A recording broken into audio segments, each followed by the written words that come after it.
Welcome to Gene and Mike do the New York Times crossword. Hi, I'm Jean. And I'm Mike. And today we are doing the crossword for Friday, May 9th, 2025. So, did you do the crossword? Well, I did do the crossword, yes. Okay. And there was an interesting sort of intonation there as you answered that question. Oh, really? Did it, do you in? It was scary. Oh. It was actually scary for me. Really? Yes. But, just looking at it was kind of scary because it was very, very white. Not a whole lot of black squares. Mm-hmm. And boy, I was really scared. I wasn't going to do well on it at all. Mm-hmm. And there were some incredibly hard clues. And I'm even considering the fill-in-the-blank clues, which are usually the easiest ones for me, but a lot of the fill-in-the-blank ones were just pretty obscure. Oh. Even the first one, 15 across, blank, sing America. And the answer to that was, I too sing America, which is a poem, and I recalled that poem, but it did not come to mind. Mm-hmm. And 19 across, blank text, label for a screen reader, and that was alt, right. Which I did not know. That one I did know. 20 across, blank Robert Jr., 2020 Gold Glove Award winner, that was Luis. Mm-hmm. I take it you didn't know Luis? I did not know Luis, and another one was at the end, but 56, how could blank, and it turned out to be, how could I not? Yes. Which isn't, I've heard that phrase, but it's just not a really common one. No. So, and then we had 9 down. She's everything blank just can. And that was a movie tagline, I guess, from the Barbie movie. And it was he's right. just can. So even those fill-in-the-blank ones that oftentimes are sort of gimmies, like, oh, well, that's an easy one, mm-hmm. Were not easy. So yeah, it took me a while. I did finish it, and good. I did do all right with it. But yeah, right at the beginning, I'm like, oh my gosh, I don't know anything in this one, but mm-hmm. turned out okay. Yep, Mm-hmm. They have lots of crosswords like that. I was too puzzled by I too sing America. Mm-hmm. So I'd never heard of that before. Yeah, it's a poem. I've heard of it, but that just did not come to mind when I saw that clue. Right. Yeah. At first I was like, maybe I should parse it as sing America, but that didn't make any sense. I too.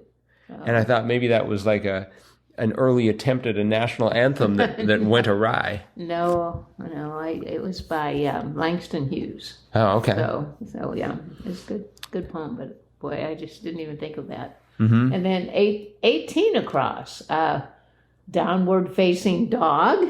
So I knew it had to be something, common or punny or something.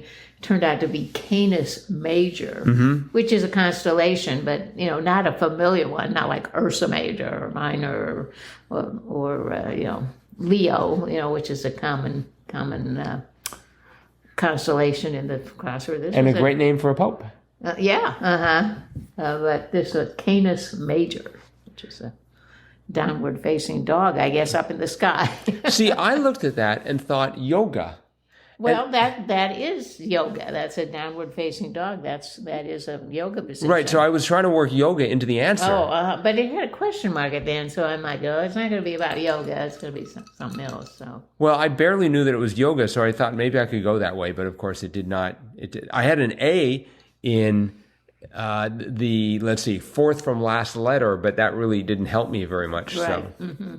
Other than just sort of delay things. Mm-hmm. They had 11 down. This was a gimme for me. I was going to say, did you know that one? Absolutely. Uh-huh. Pioneer in computer science who has a college at Yale named after her. I did not know the latter part, but it was just enough letters, and I might have had 1 or 2 letters that I recognized was going to be Grace Hopper. So that was pretty cool. I put in Ada Lovelace. Wasn't Ada?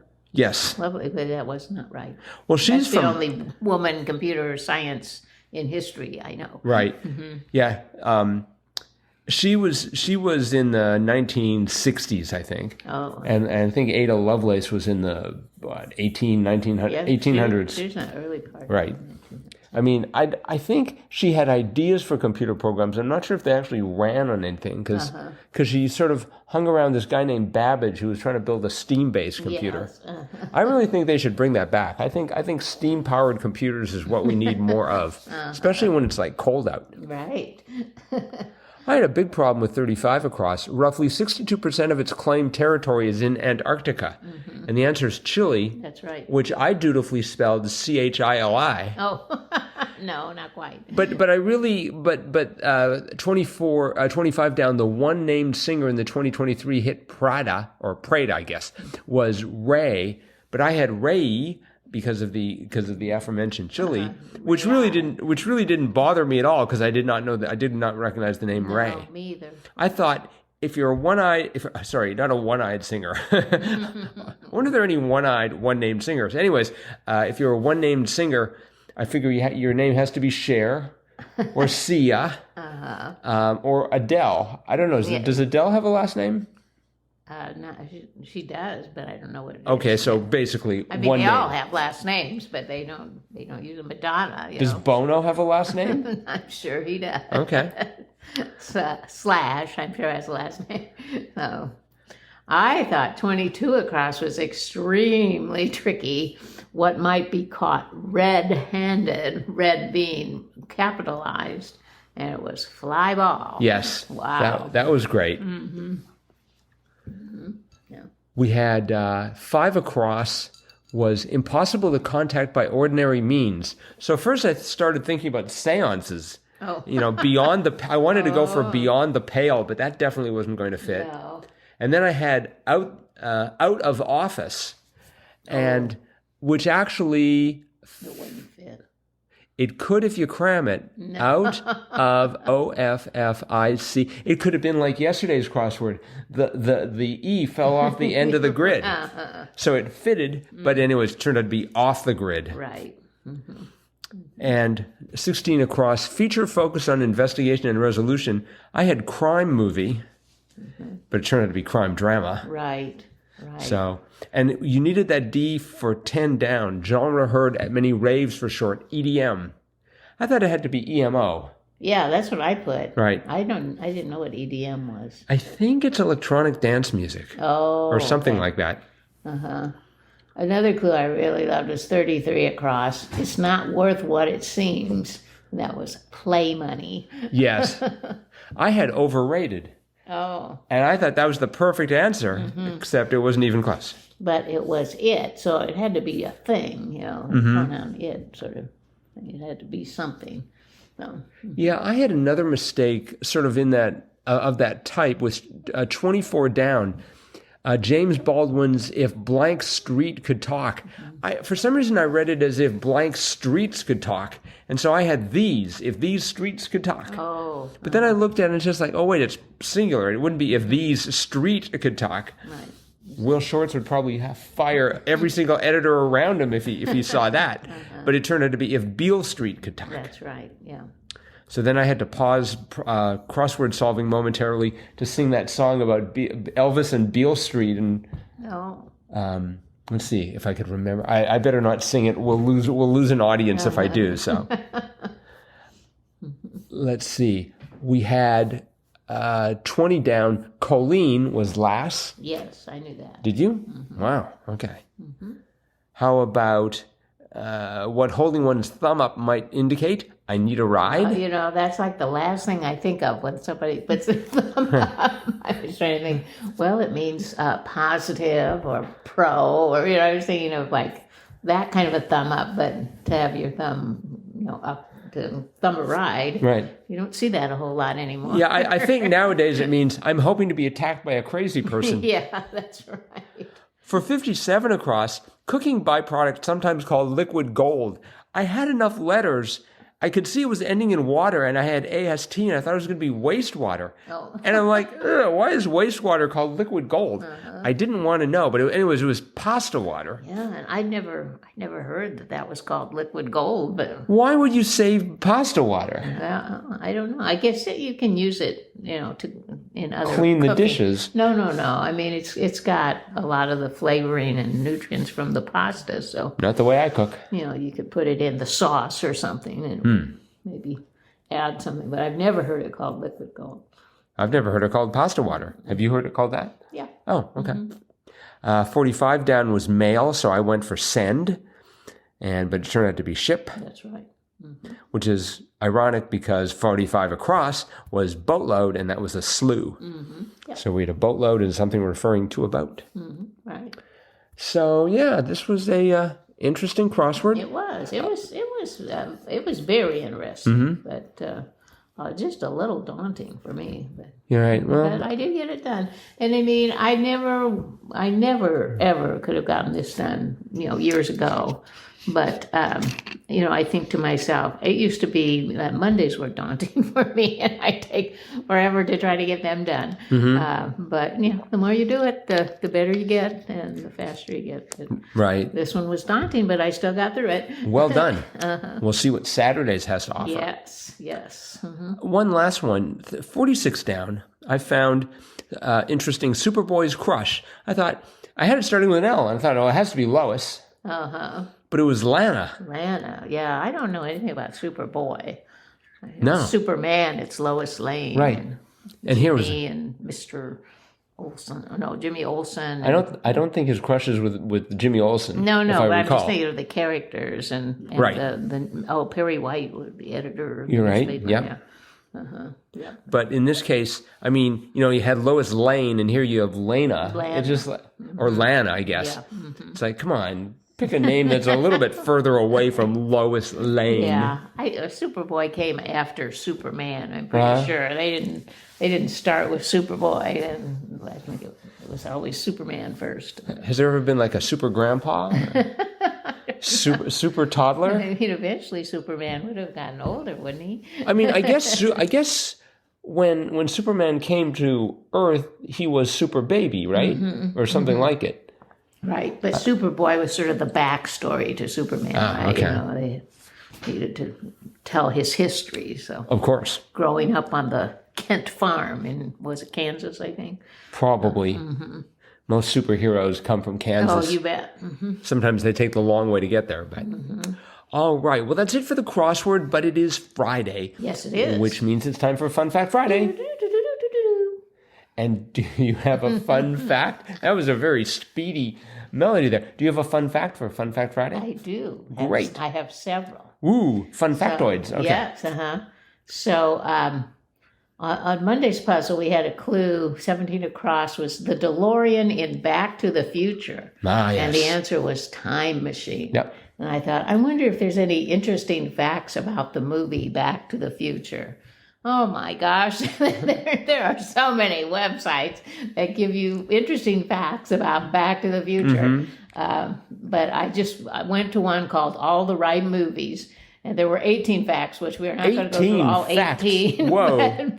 But there are some really interesting ones. Okay. So for the first one, the whole idea came because one of the writers looked at his dad's old school yearbook. He was rummaging around at home and he saw his dad's old school yearbook, and he was like, I wonder what it would have been like if I could have been friends with my dad back when he was 17. He was, about the same age, and that turned into a screenplay. Wow. And that was Bob Gale that did that. The other writer was Zemeckis, right? I think. The original script was very different. The clock tower wasn't part of the movie at all.